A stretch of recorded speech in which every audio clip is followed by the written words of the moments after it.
it is possible to use AI to help fix some common image problems. So this shot here I did, it was nighttime, and you can see that it has got a lot of digital noise up in this area caused by having to use a high ISO.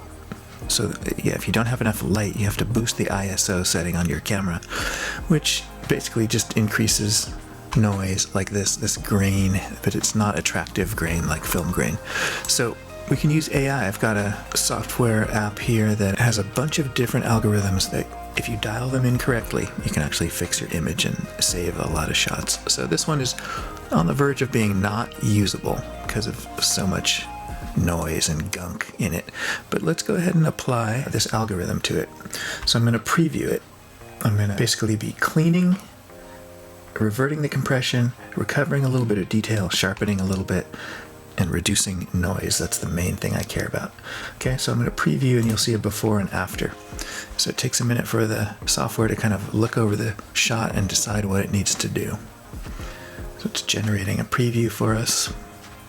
And there it is. So here's the before.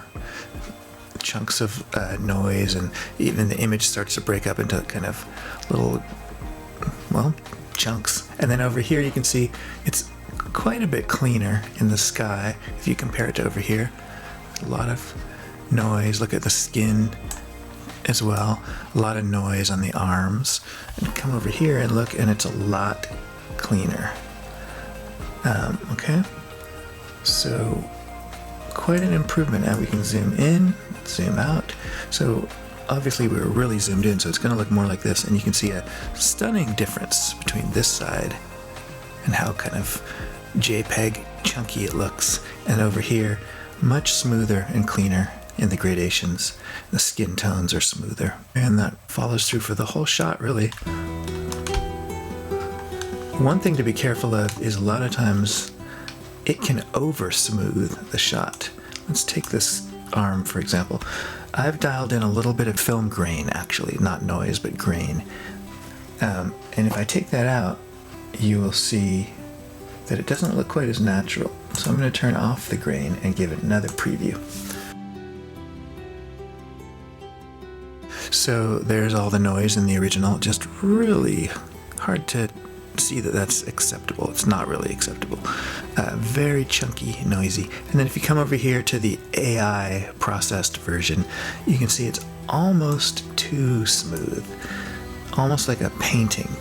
It doesn't have that normal film grain look that looks a lot more natural to our eye. Okay, so that's what happens if you don't add enough grain. That's like no grain.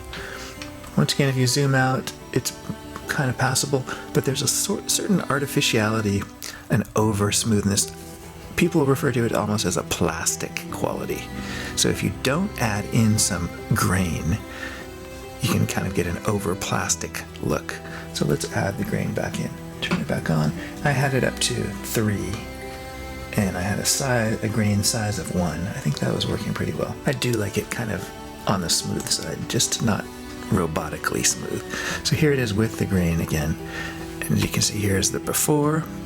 Very chunky, dirty looking noise. And over here we have the smoothed skin, but with a little bit of film grain in there, so it doesn't look like she's made of plastic. Right, and that film grain goes across the whole image. So the tree has it, his shirt has it, the ground has it. So it avoids that overly plastic look, but it doesn't have this random JPEG noise of multiple colors that just is unacceptable for nighttime video.